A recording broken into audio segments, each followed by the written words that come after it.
You grew up being told sex is dirty, something to hide, something to feel guilty about. But then you got married, and no one told you what Islam actually says. Most Muslims never hear the full truth.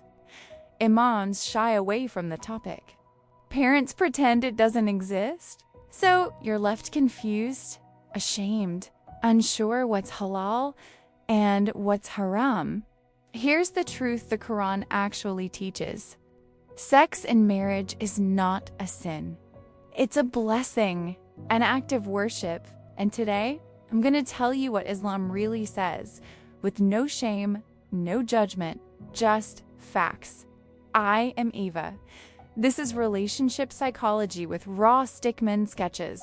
Today, what Islam says about sex and marriage.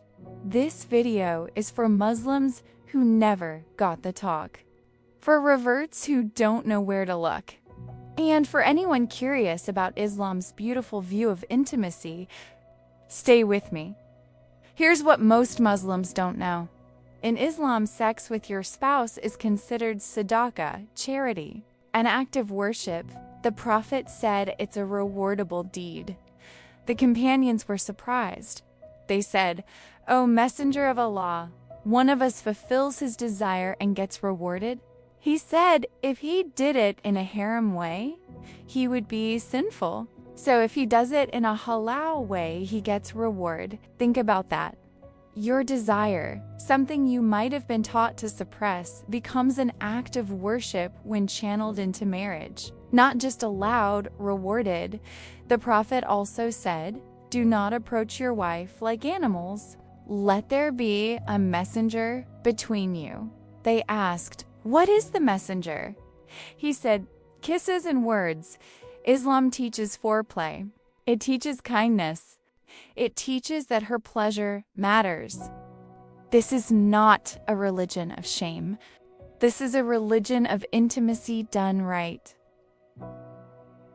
Many cultures teach that sex is for the husband's pleasure. That's culture, not Islam. In Islam, her pleasure is a right. The Prophet said, "The best of you are the best to their wives." Scholars explain this includes sexual kindness, attending to her needs, not just your own. Imam al-Ghazali wrote that a husband should play with his wife, speak kind words, and ensure she reaches fulfillment. Not because it's optional, because it's part of being a good Muslim husband. Islam is not against pleasure. It organizes pleasure. It dignifies it. So what's allowed and what's not? Let's be clear and respectful. Allowed, foreplay, kissing, touching, oral sex. Most scholars say yes during menstruation. No, outside. Yes, with cleanliness. Not allowed. Anal sex explicitly forbidden by the Prophet. Sex during menstruation until she's clean. And any involvement of a third party. What about masturbation? Scholars differ. Most say it's makruh, discouraged, but not haram if done to avoid zina. But the best answer? Marriage. What about contraception?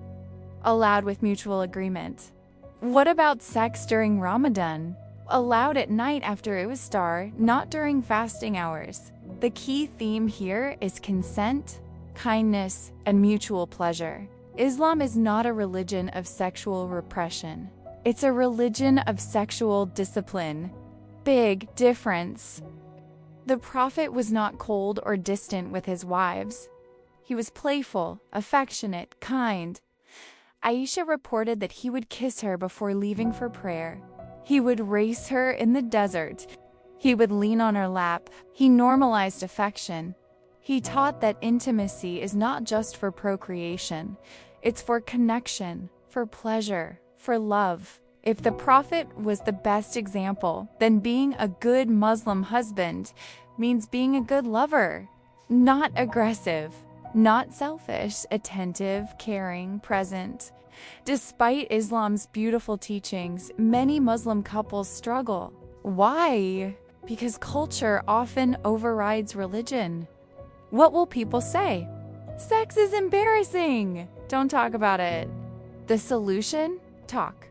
Muslim couples rarely discuss sex, but the Prophet modeled communication.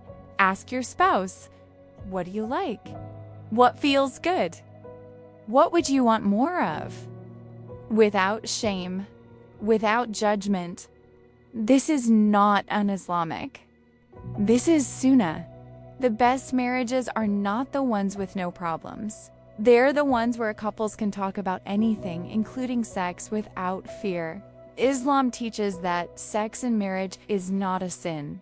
It's a blessing, an act of worship, a source of reward. Subscribe for more honest relationship psychology. Next time, what Christianity says about sex. Jazakallah khair. See you next time.